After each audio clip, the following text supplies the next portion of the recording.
इतिहास में छुपा भारत का सबसे शक्तिशाली साम्राज्य, मगध से गंगा तक सब इनका नाम सुनकर कांपते थे। इनके पास धन का अंबार और विशाल सेना थी, जिसके योद्धा मौत का दूसरा नाम थे। ये है नंदवंश का दबदबा। पर इनकी शुरुआत में ही इनकी सबसे बड़ी कहानी है। वो वंश जिसे निम्न कुल कहकर तुच्छ समझा गया, उसी महापद्म नंद ने साबित किया कि सिंहासन जुनून से जीता जाता है। सबसे नीचे से उठकर इन्होंने सबसे ऊंचा आसमान छुआ, पर घमंडी धनानंद की क्रूरता ने पतन का न्योता दिया।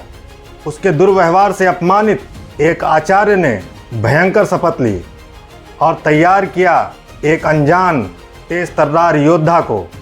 अब नंदवंश की सत्ता जड़ से उखाड़ने की तैयारी थी और नया वंश जन्म लेने वाला था।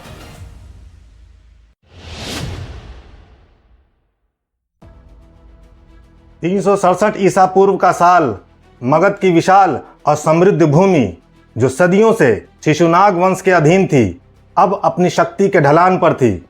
राजधानी राजगृह की राजसी चमक धूमिल हो रही थी। जिस मगध ने कभी अजात शत्रु के तलवार के बल पर कौशल और वज्जी संघों को जीता था, वह अब अपने ही शासकों की लापरवाही और भ्रष्टाचार का शिकार था। शिशुनाग वंश के अंतिम प्रमुख शासक नंदीवर्धन या महानंदिन के शासनकाल में राज्य की व्यवस्था चरमरा चुकी थी। राजा का ध्यान राजकाज से हटकर व्यक्तिगत सुख सुविधाओं और अय्याशी में लिप्त था। दरबार, जो कभी न्याय और निर्णय का केंद्र था, अब षड्यंत्रों और लालची दरबारियों का अड्डा बन गया था। किसानों पर करों का बोझ इतना भारी था कि वे खेती छोड़कर भाग रहे थे। व्यापारियों से जबरन धन वसूला जाता था।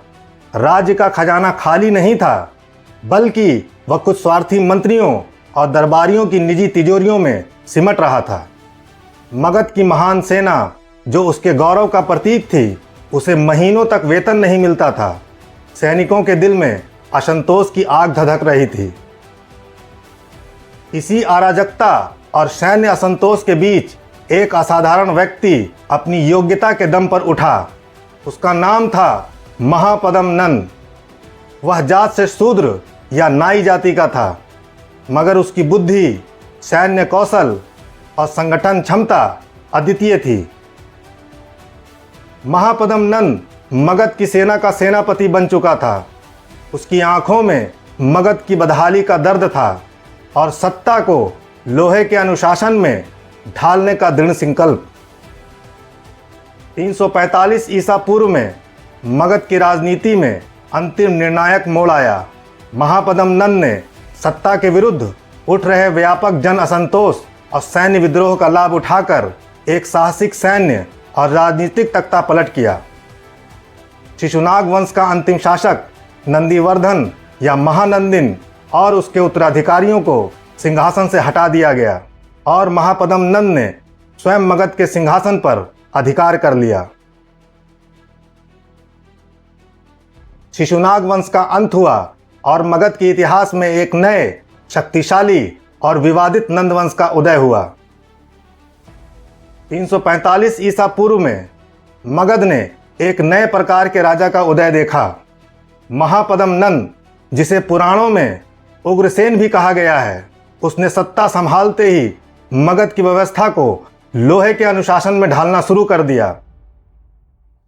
महापद्म नंद ने पहला काम भ्रष्टाचार को जड़ से मिटाना शुरू किया। जो भी अधिकारी पिछले शासनकाल में जनता का शोषण कर रहे थे, उन्हें कठोर सजा दी गई। उसने कर प्रणाली को व्यवस्थित किया, जिससे राज्य के खजाने में लगातार वृद्धि हुई। यह कर अब राज्य के विकास में लगने लगा। उसने बड़े पैमाने पर सड़क का निर्माण करवाया, पुराने पुलों की मरम्मत करवाई और सेना को समय पर वेतन देकर उन्हें फिर से उच्च मनोबल से भर दिया। महापद्म नंद का ध्यान केवल एक चीज पर केंद्रित था, मगध को आर्यव्रत का एकमात्र सर्वोच्च शक्ति केंद्र बनाना। महापद्म नंद ने अपनी विशाल सेना का उपयोग मगध की सीमाओं को उत्तर, पश्चिम और दक्षिण तक अभूतपूर्व तरीके से विस्तारित करने के लिए किया।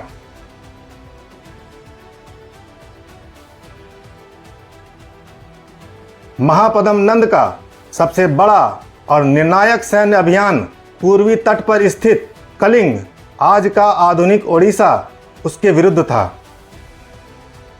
कलिंग एक शक्तिशाली और समुद्री व्यापार वाला राज्य था। यह युद्ध महापद्म नंद की सैन्य प्रतिभा का प्रमाण था। उसने कलिंग पर विजय प्राप्त की, जिससे मगध का साम्राज्य बंगाल की खाड़ी तक फैल गया। कलिंग जीतने से मगध को उसके जंगलों से बहुमूल्य लकड़ियां, साथ ही लोहे के समृद्ध भंडार मिले, जिससे कृषि कार्यों में सहायता मिली और सेना के लिए शस्त्रों के निर्माण में मदद मिली। इस विजय की पुष्टि बाद में राजा खारवेल के हाथी गुम्फा अभिलेख से होती है, जिसमें नंद राजा द्वारा कलिंग से एक जैन प्रतिमा जिनसेन को युद्ध ट्रॉफी के रूप में ले जाने और वहां सिंचाई के लिए नहर खुदवाने का उल्लेख है। यह विजय मगध के इतिहास में पहली बार दक्षिण पूर्व तक के पूर्ण विस्तार को दर्शाती है। इन विशाल विजयों के बाद महापद्म नंद ने भारत के कई पुराने क्षत्रिय राजवंशों जैसे पंचाल, कुरु, सूरसेन, है, अश्वक आदि को उखाड़ फेंका और उनका पूरी तरह से मगध में विलय कर दिया। इस कार्य के लिए पुराणों में उसे सर्व क्षत्रियंतक, यानी सभी क्षत्रियों का नाश करने वाला कहा।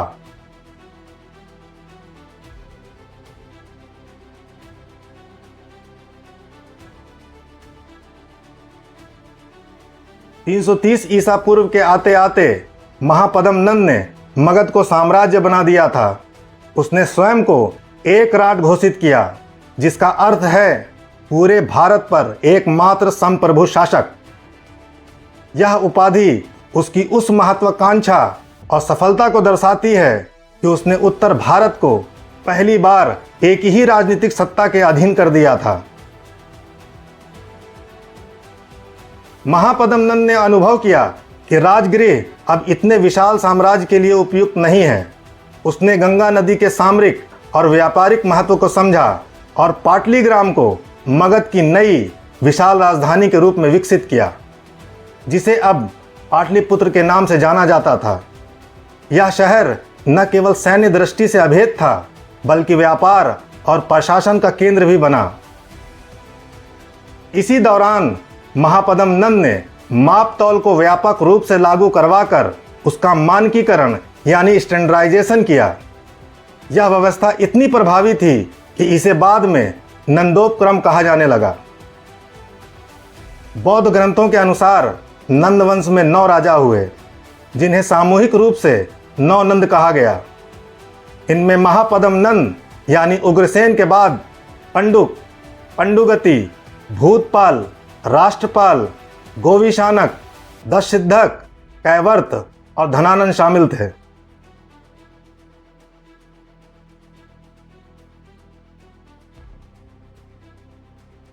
(330 ईसा पूर्व के लगभग महापद्म नंद का युग समाप्त हुआ। उसने मगध को अपार धन और भारत के सबसे शक्तिशाली साम्राज्य की विरासत दी, लेकिन इस शक्ति को संभालने के लिए उसके उत्तराधिकारियों में दूरदर्शिता की कमी थी। महापद्म नंद के पुत्रों में से धनानंद, जिसको यूनानी लेखों में एग्रेमस या जेंड्रेमस कहा गया, मगध का अंतिम शासक बना। उसने अपने पिता की शक्ति और धन को विरासत में पाया, लेकिन उसकी अदूरदर्शिता और अहंकार ने साम्राज्य की नींव को हिलाना शुरू कर दिया। धनानंद विद्वानों और ब्राह्मणों को संरक्षण नहीं देता था। वह यह समझता था कि ब्राह्मण थोड़ी सी ज्ञान और विज्ञान की बात बताकर दान मांगते हैं, ये झूठी प्रशंसा करते हैं और वास्तव में राज्य की अर्थव्यवस्था को लूटते हैं। इस विचार ने योग्य लोगों को दरबार से दूर कर दिया।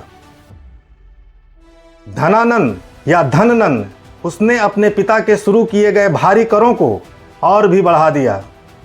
वह अपार धन का संचय करने लगा, पर इस धन का उपयोग जनता की भलाई के लिए नहीं किया गया। इससे किसानों, व्यापारियों और कारीगरों में व्यापक असंतोष फैल गया। धनानंद क्रूर और अहंकारी था। उसने चापलूसों को प्रोत्साहन दिया और योग्य मंत्रियों तथा दरबारियों का अपमान किया। दरबार में षड्यंत्रों और गुटबाजी का माहौल फिर से बनने लगा।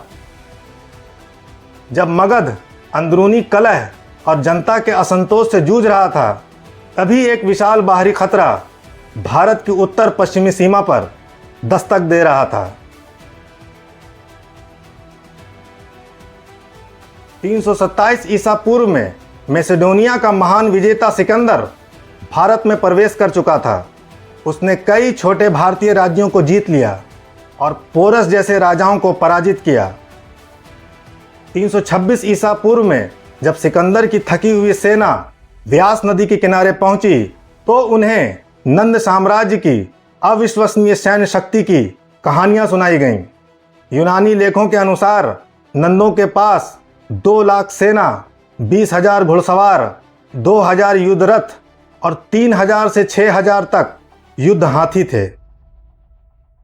धनानंद की इस विशाल और भयभीत कर देने वाली सेना के डर से सिकंदर की सेना ने आगे बढ़ने से इनकार कर दिया। यह धनानंद की शक्ति की अंतिम और सबसे बड़ी जीत थी, भले ही यह बिना लड़े मिली हो। इसी दौरान धनानंद का अहंकार एक ब्राह्मण के अपमान का कारण बना। तक्षशिला से आए राजनीति और अर्थशास्त्र के आचार्य चाणक्य ने धनानंद को सिकंदर के खतरे से आगाह करने की कोशिश की थी, लेकिन धनानंद ने चाणक्य का अपमान कर उसे दरबार से निकाल दिया। इस अपमान से क्रोधित होकर चाणक्य ने प्रतिज्ञा ली कि वह नंद वंश को समूल नष्ट कर देगा।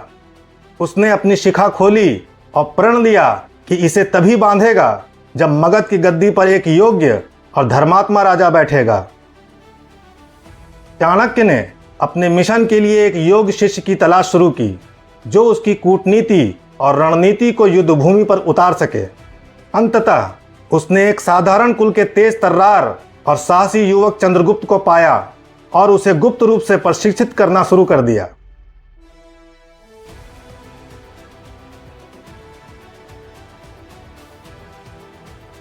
(325 ईसा पूर्व के बाद जब सिकंदर भारत से लौट गया, तब मगध को बाहरी खतरा टलने की खुशी कम थी और आंतरिक विद्रोह की चिंता अधिक थी। चाणक्य ने धनानंद के अत्याचारों और अहंकारों का उपयोग करके जनता के बीच नंद विरोधी लहर को हवा दी। चाणक्य और चंद्रगुप्त ने अपनी रणनीति को कार्यान्वित करना शुरू कर दिया। उन्होंने सबसे पहले पश्चिमी और उत्तर पश्चिमी भारत में उन छोटे राज्यों और गणराज्यों के युवाओं को संगठित किया जो यूनानी शासन से आज़ादी चाहते थे। चाणक्य की बेजोड़ गुप्तचर प्रणाली ने धनानंद के दरबार और सेना में भेदभाव पैदा किया। नंद सेना के असंतुष्ट सैनिकों और सेनापतियों को विश्वास में लिया गया। चंद्रगुप्त ने शुरू में नंदों के सीमांत प्रदेशों पर छोटे हमले किए, जिससे नंद साम्राज्य की विशाल सेना को लंबा और महंगा संघर्ष करना पड़ा। इन सफलताओं ने चंद्रगुप्त को जनता के बीच हीरो के रूप में स्थापित कर दिया।